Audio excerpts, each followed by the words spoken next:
Bem-vindos à aula 2 do curso O uso de recursos lúdicos. Nessa aula, eu vou dar dicas práticas de recursos reais sobre avaliação, que pode ser usado na clínica ou na escola, tá? Aqui eu vou falar como eu uso, não tem uma regra de certo e errado, tem as regras do jogo, mas eu vou me prender à forma como eu uso, que nem sempre eu uso seguindo exatamente as regras do jogo.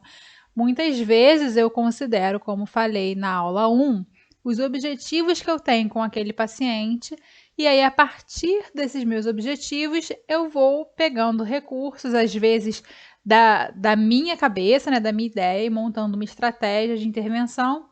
Às vezes é algo que o paciente escolheu no dia, não aderiu ao que eu propus, escolheu uma outra atividade, e aí eu vou, a partir da atividade de escolha do paciente, trabalhar o meu objetivo terapêutico.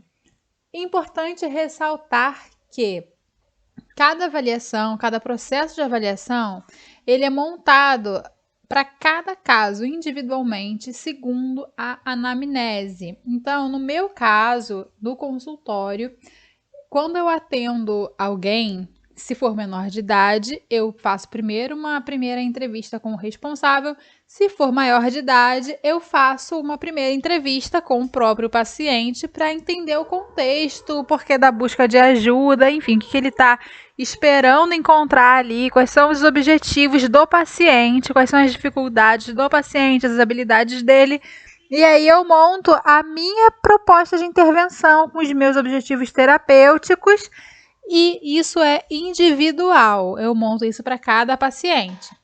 Às vezes a queixa pode ser um pouco parecida, como crianças com dificuldade de atenção, mas não necessariamente eu vou usar as mesmas coisas da mesma forma com todos os pacientes que têm a mesma queixa, ok? Porque cada paciente é único. Então, vamos começar. Ao longo dos slides, vocês vão ver fotos, que são fotos minhas, de atendimentos meus. Nenhuma criança está identificada, como vocês podem ver nessa primeira foto. Todas as outras fotos estão também sem a criança ser identificada. E também tem alguns recursos que eu coloquei imagens do Google. Mas vocês vão entender quando a gente chegar neles, aí eu explico de novo, tá? Então vamos lá. Essa primeira foto é uma criança, um menino, e ele escolheu o carrinho. O carrinho não foi uma escolha minha, foi uma escolha do paciente nesse dia. Então, eu considero isso um brincar livre, né? Eu chamo de brincar livre, mas livre porque partiu dele e não de mim. Não é um brincar direcionado que eu direciono. Porém, como eu falei, a partir do interesse da criança, que no caso desse paciente foram os carrinhos, eu vou trabalhar o meu objetivo, que eu quero avaliar no caso. Então, ali eu consigo observar o uso do carrinho, se o uso foi funcional, se foi disfuncional. Aqui na foto, por exemplo, a gente pode ver que o uso não foi funcional, ele não brincou de carrinho, de corrida, ele enfileirou os carros. Porém, um detalhe importante que eu consigo avaliar aqui nessa observação, ele não enfileirou os carros aleatoriamente, ele classificou por cor. Então, o fato dele ter feito uma escolha livre vai estar lá na minha anotação. Que foram os carrinhos, vai estar na minha anotação. Que é importante eu observar também, por exemplo, se toda vez que ele chega, ele vai direto nos carrinhos. Né? Então, tudo isso tem que ser levado em consideração. O que ele fez com os carrinhos? Ele enfileirou. Tomei nota.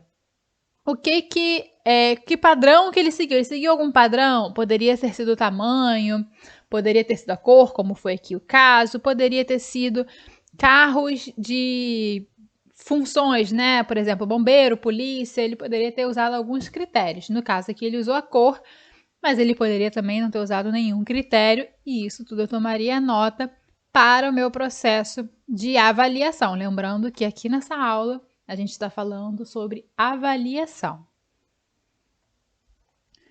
Aqui, um outro paciente com placas de diferentes texturas. Objetivo dessa avaliação: exploração sensorial.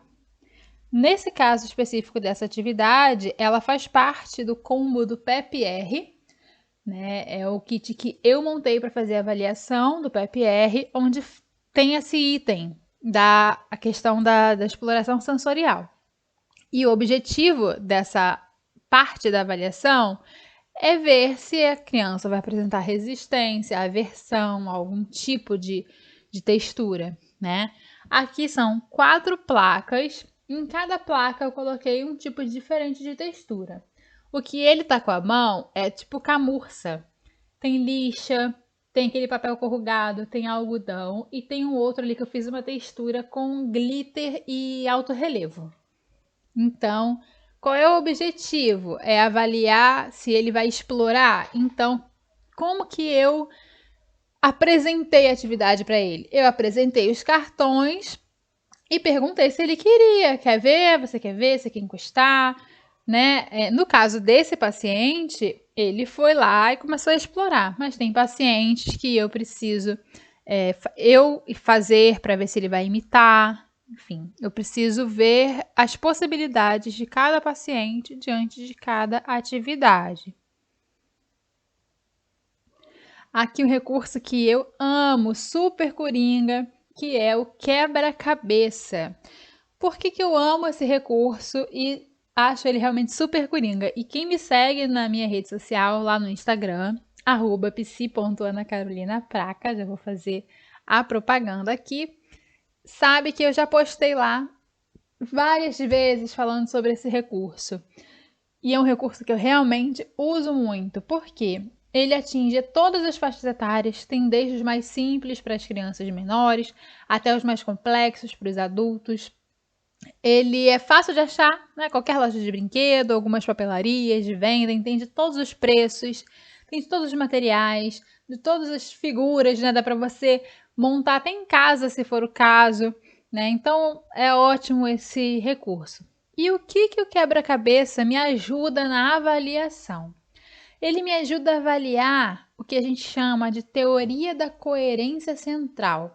Coerência central é a capacidade de você juntar partes em um todo provido de significado.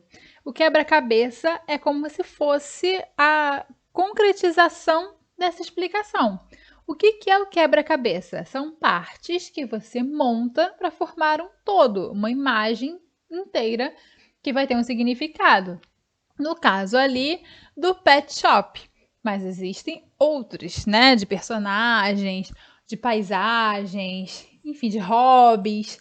Então dá para a gente aproveitar o assunto de interesse do paciente para trabalhar o nosso objetivo terapêutico, seja na avaliação como na intervenção.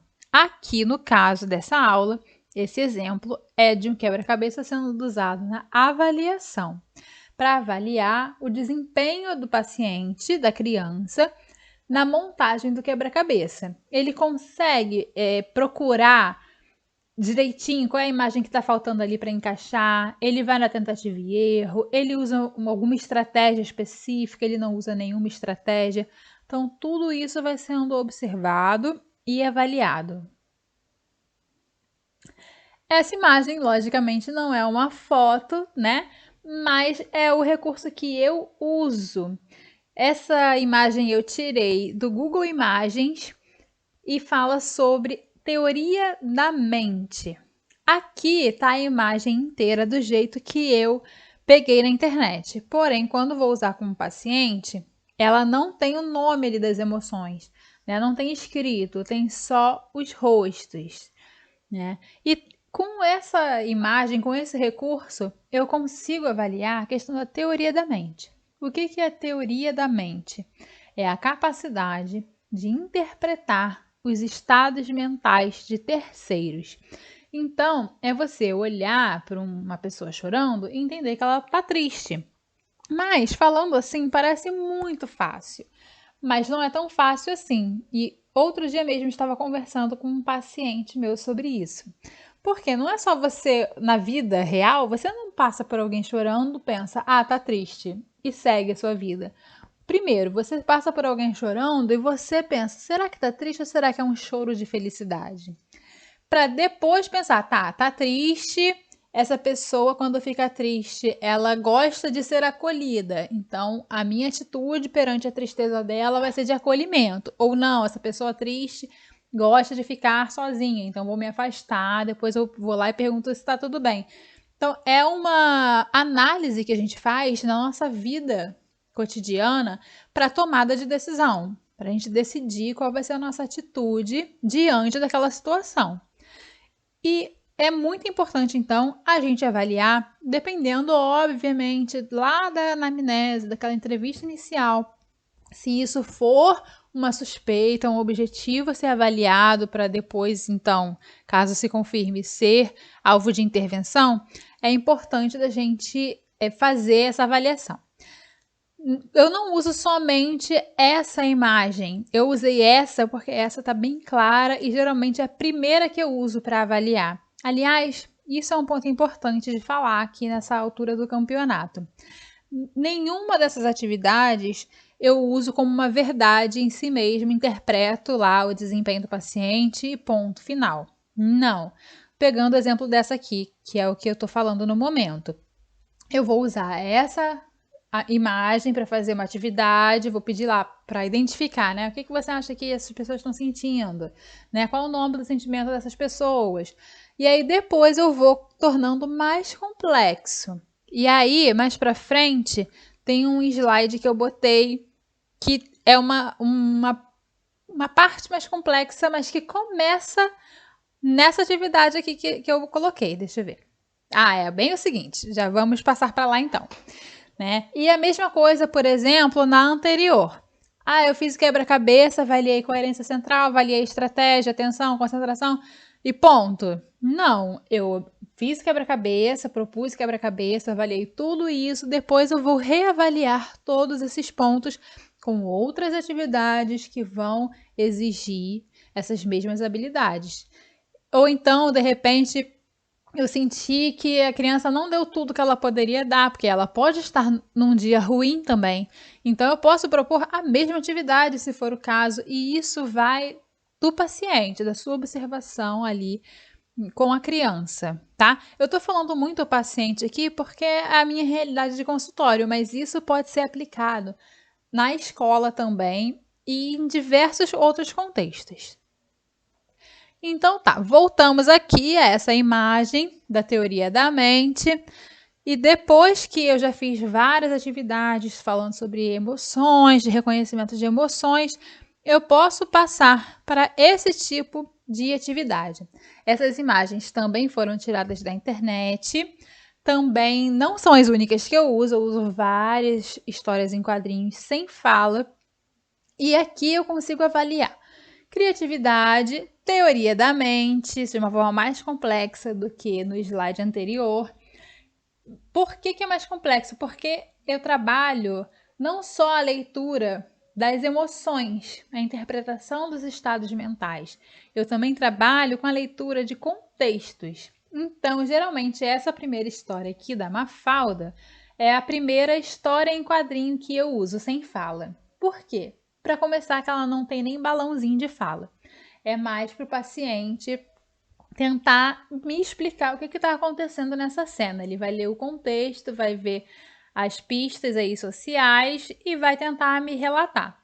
Muitas vezes eles acrescentam balões de fala porque eles entendem que assim fica mais fácil de expressar e tudo bem, tá?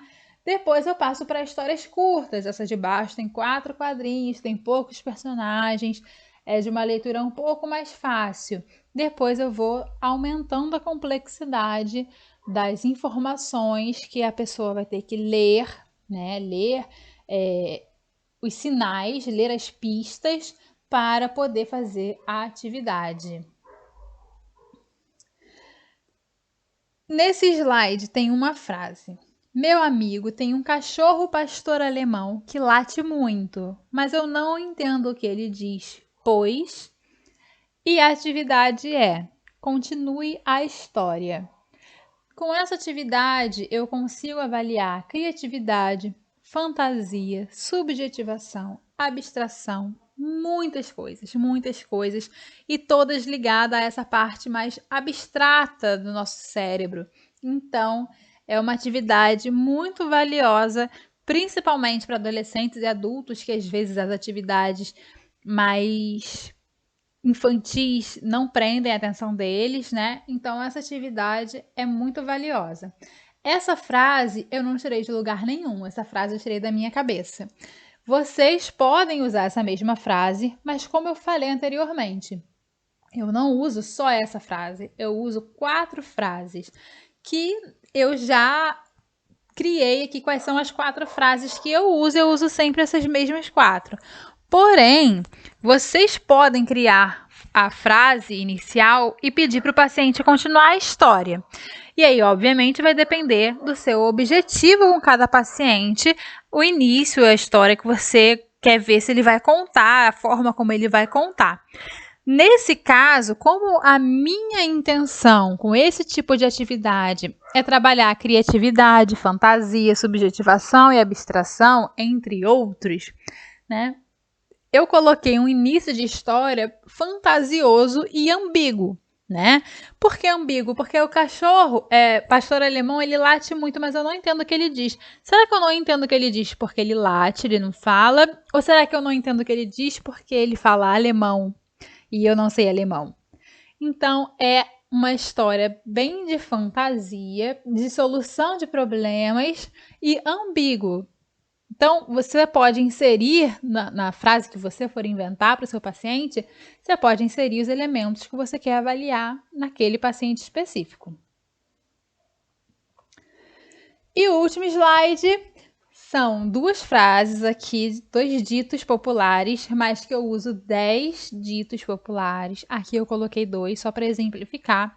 Eu coloquei filho de peixe, peixinho é, e água mole em pedra dura, tanto bate até que fura. Esses ditos populares eu uso para avaliação de suspeitas de autismo em adolescentes, em adultos, onde a gente não tem mais instrumentos de rastreio para dar essa cobertura. Depois vai ser lançado um curso específico sobre diagnóstico de autismo. Dependendo de quando você estiver assistindo essa aula, talvez esse curso já até exista, né? Me procure para mais informações. E eu pretendo ter um módulo sobre diagnóstico tardio para falar dessas técnicas bem específicas e que eu criei para fazer esse diagnóstico tardio, essa avaliação tardia. Mas aqui eu quis inserir isso porque também é uma possibilidade que vocês podem, né, replicar na prática de vocês e não só na suspeita de autismo. Eu uso para questões de suspeita de autismo tardio, né, que não foi diagnosticado quando criança, e aí nesse outro curso eu pretendo aprofundar mais, mas eu sei que também dá para usar ou em outros contextos, com outras suspeitas, né, para avaliar o que? Flexibilidade cognitiva, interpretação de entrelinhas, né, se a pessoa vai ficar presa à informação concreta, se ela vai conseguir abstrair, enfim, dá para ter várias utilidades.